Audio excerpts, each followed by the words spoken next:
Ethereum's Bellatrix upgrade hiccups jangle nerves.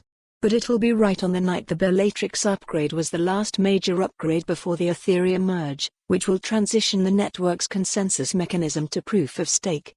News: the Bellatrix upgrade preparing Ethereum for the merge was successfully completed on September 6. However, concerns were raised over an almost 1 in 10 missed block rate across the last 600 slots. The Bellatrix upgrade updated Ethereum consensus layer clients at epoch 144,896 on a beacon chain prior to the upcoming merge scheduled for sometime next week. However, 5% of the validators dropped offline during the hard fork, which contributed to the 9% missed block rate, according to Gnosis co-founder Martin Koppelman.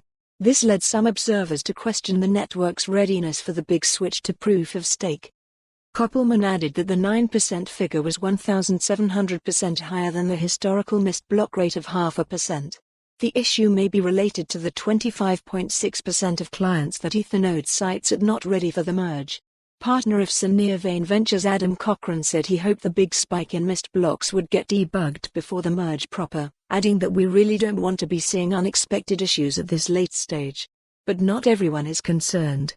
Anthony Sossano, founder of the Daily Guai, said that having only 5% of validators falling off the network was actually an amazing result, and confidently stated there's not actually much that can go catastrophically wrong with the merge. Though if follow the URL for the full article. For more on this story, visit the news article link.